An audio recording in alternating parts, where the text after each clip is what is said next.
주님께서 여러분과 함께 또한 사제와 함께 하소서. 성요한이 전한 거룩한 복음입니다. 주를 찬미합니다. 예수께서 다시 그들에게 말씀하셨다. 나는 간다. 그러면 너희는 나를 찾다가 자기 죄에서 헤어나지 못하고 죽을 터이니 내가 가는 곳에는 오지 못할 것이다. 이 말씀을 듣고 유다인들은 이 사람이 자기가 가는 곳에 우리는 가지 못할 것이라고 하니 자살이라도 하겠다는 말인가 하고 중얼거렸다. 예수께서 이렇게 말씀하셨다. 너희는 아래에서 왔지만 나는 위에서 왔다. 너희는 이 세상에 속해 있지만 나는 이 세상에 속해 있지 않다. 그래서 나는 너희가 자기 죄에서 헤어나지 못한 채 죽으리라고 한 것이다. 만일 너희가 내가 그이라는 것을 믿지 않으면 그와 같이 죄에서 헤어나지 못한 채 죽고 말 것이다. 그러면 당신은 누구요? 하고 그들이 묻자 예수께서 이렇게 대답하셨다. 처음부터 내가 누구라는 것을 말하지 않았느냐? 나는 너희에 대해서 할 말도 많고 판단할 것도 많지만 나를 보내신 분은 참되시기에 나도 그분에게서 들은 것을 그대로 이 세상에서 말할 뿐이다. 그러나 그들은 예수께서 아버지를 가르쳐 말씀하신 줄을 깨닫지 못하였다. 그래서 예수께서는 너희가 사람의 아들을 높이 들어 올린 뒤에야 내가 누구라는 것을 알게 될 것이다. 또 내가 아무것도 내 마음대로 하지 않고 아버지께서 가르쳐 주신 것만 말하고 있다는 것도 알게 될 것이다. 나를 보내신 분은 나와 함께 계시고 나를 혼자 버려두시지는 않는다. 나는 언제나 아버지께서 기뻐하시는 일을 하기 때문이다 하고 말씀하셨다. 이 말씀을 듣고 많은 사람들이 예수를 믿게 되었다. 주님의 복음입니다. 그리스도를 찬미합니다. 성부와 성자와 성령의 이름으로 아멘. 네, 제가 신학교에 있을 때 신학생 제가 생각이 납니다. 특히나 이제 사순식기가 되면 주님의 순환을 묵상하고 엄숙한 분위기에서 이제 기숙사 생활을 하곤 합니다. 그러면서 오늘 복음에서 유다인들이 예수께서 하신 말씀을 듣고 이런 말을 하죠. 이 사람이 자기가 가는 곳에 우리는 가지 못할 것이라고 하니 자살이라도 하겠다는 말인가? 라고 중얼거립니다. 네, 신학생 때도 그래서 좀 한참을 묵상해보곤 해도 결론에 도달하지 못하는 부분인 것도 같습니다. 예수께서 하느님의 아들이시고 능력도 출중하신데 만약에 고통을 겪지 않겠다고 하시면 아버지께서도 그 뜻을 존중해서 십자가에서 돌아가시지 않으실 수도 있는 건 아닐까? 아버지가 아들이 죽기를 바라신다는 것이 말이 되는가? 도대체 어떤 아버지가 사랑한다면서 아들을 사랑한다면서 죽음으로 모는 것일까?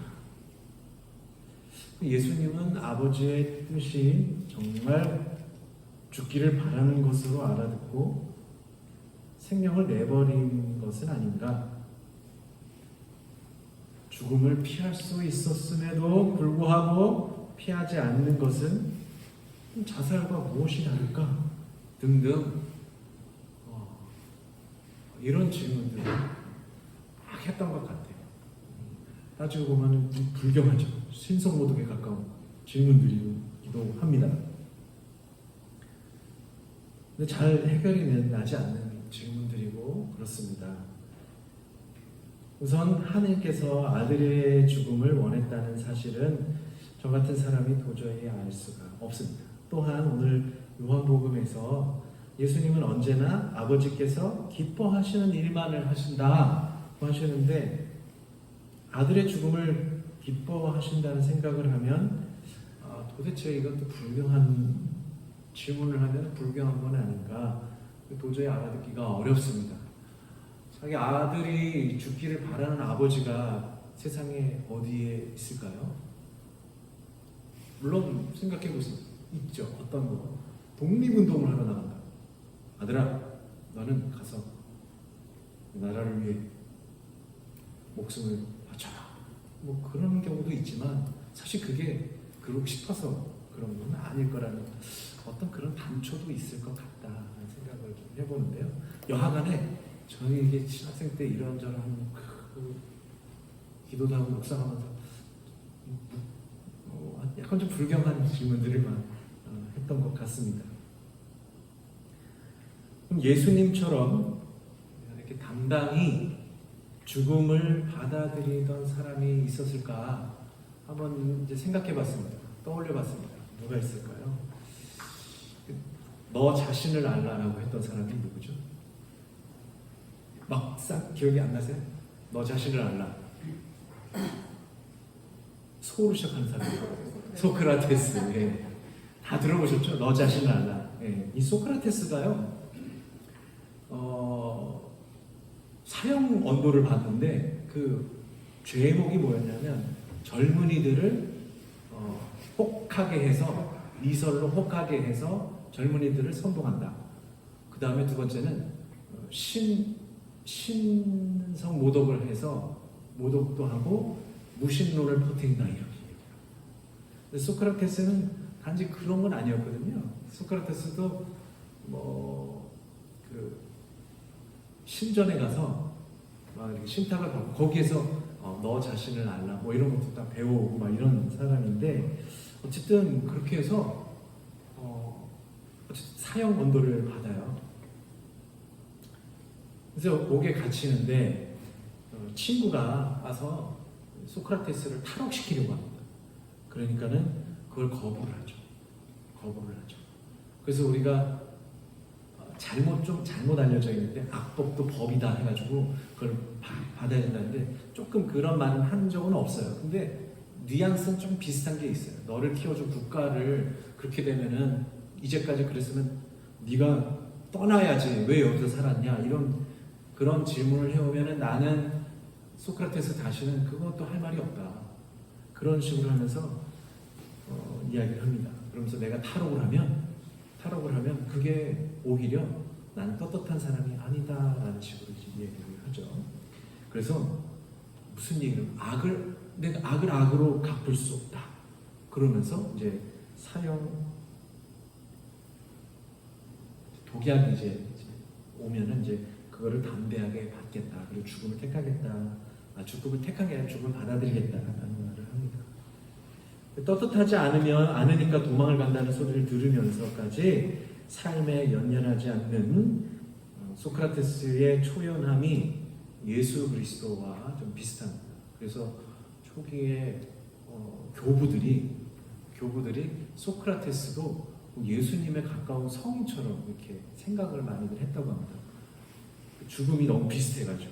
그래서 소크라테스는 사형 언도를 받고서 그 재판장에서 마지막으로 재판정에 있었던 그리스 시민들에게 이런 말을 남깁니다.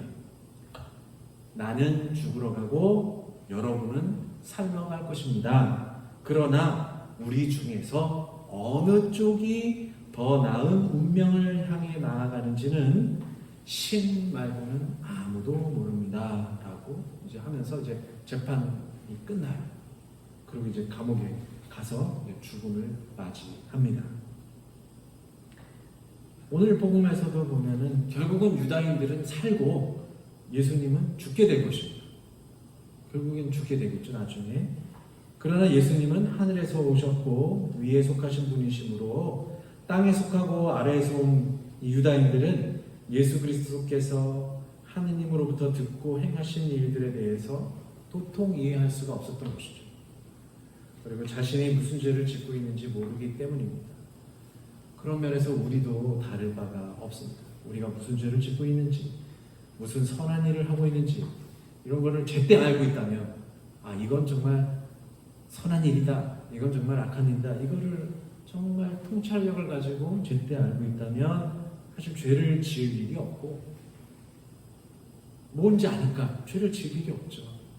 근데 또 사람이 또 실수를 할 때가 있으면 죄를 짓더라도 우리가 이것이 죄였구나 라는 걸 제때 알아듣고 그렇다면 헤매지 않고 다시 하느님께로 돌아갈 것이 뻔합니다. 근데 유다인들은 예수님의 말씀을 듣고서 자신들이 세상에 속한 이들은 아닐까라는 말에 계속 걸리게 됩니다. 결국은 유다인들은 살 거라고 생각하겠으나 예수님은 땅에서는 죽었지만 하늘에서 사신다는 것이죠. 그들은 땅에서는 살았지만 하늘에서 죽은 거죠. 그 소크라테스가 재판정에서 마지막에 한 말이 비슷한, 어느 쪽이 더 나은 운명을 향해 나아가는지는 신 말고는 아무도 모른다. 소크라테스는 뭘 알면서 하는 말 같아요. 마찬가지로 우리들은 예수님과 더불어 하늘에 속한 사람인지 이 세상에 속한 사람인지를 차분하게 되돌아보게 보아야 합니다. 저 자신도 이제 돌이켜보면 사제된 자로서 올바로 신앙의 모범이 되고 있는지, 누가 뭐래도 내 자신에게 떳떳한지, 무엇보다도 하느님 앞에서 신부로서 제대로 살아가는지, 신부라고 해서 세상에 속한 채로 살아가는지를 살피게 됩니다. 저만 그런 건 아니죠. 교우님들은 그리스도인으로서 그리스도에게 속하는지 아니면 세상사에 속하는 사람들인지를 살피게 됩니다. 하지만 예수님은 인간으로서 언제나 아버지와 함께 계시다는 그런 믿음 속에서, 그런 의식 속에서 살아가셨습니다. 그래서 오늘도 아버지께서 당신과 함께 계시고 아버지는 언제나 예수님을 혼자 버려두지 않으신다고 확신하시면서 말씀하십니다. 그 이유는 아버지께서 기뻐하시는 일을 당신이 하시기 때문이라고 덧붙이시죠. 그래서 하느님께서 기뻐하시는 일을 하는 것이 곧 아버지와 함께 있고 그분이 혼자가 아니다, 혼자 버려두시지 않는 것이다 라는 것입니다.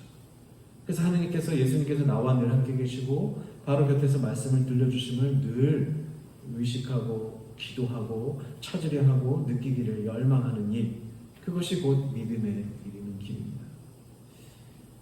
오늘 설교 처음에 제가 불경하면서도 신성 모독일지도 모르는 질문들을 쏟아내면서 그 질문의 답을 찾기가 어렵지만 적어도 예수님은 하느님께서 알려주시는 길이 가장 완전한 방식임을 받아들이십니다. 하느님께서 알려주시는 그 방식이 가장 완전한 것이다라는 것을 받아들이셨습니다. 아들의 죽음을 기뻐하는 아버지는 그냥 표면상에 그렇게 보이는 것이고, 또 아들은 마치 자살처럼 당신을 죽음에 내맡긴 것처럼 보이지만 실제로는 아들은 죽으면서도 아버지께서 늘 함께 계심을 체험하셨고 믿음을 버리지 않으신다고 우리에게 알려주십니다. 돌아가실 때 어찌하여 나를 버리셨습니까? 하지만 결국은 제 영혼을 아버지께 맡겨드립니다. 지지 않은 겁니다. 지지 않은, 악의 유혹에 지지 않았고 악의 꾀임에 넘어가지 않고, 왜? 하느님께서는 지금 당장의 말씀은 안 하셨지만 나와 늘 함께 계셨고 나를 버리지 않으셨다는 것을 오늘 복음에서처럼 확신하고 계셨기 때문입니다. 죽음도 감히 누르지 못하는 사랑과 아버지와 하나됨, 이게 세상 사람들의 눈에는 보이지 않겠지만 예수 그리스도를 믿는 우리들에게는 그 길이 환히 열리게 될 것입니다. 우리는 이 신비를 또 그리스도께서 들어올려 주실 때, 십자가로 올라가실 때 머리로는 이해할 수 없지만 그럼에도 하느님께서 그리스도와 언제나 함께 계셨다는 위로를 받고서 믿음을 얻게 됩니다. 우리도 이 신비 안으로 들어가셔서 항상 우리를 돌아보고 또 예수님께서 아버지와 어떻게 하나 되셨는가를 늘 기도하시면서 지내시기를 바라겠습니다. 성부와 성자와 성령의 이름으로 아멘.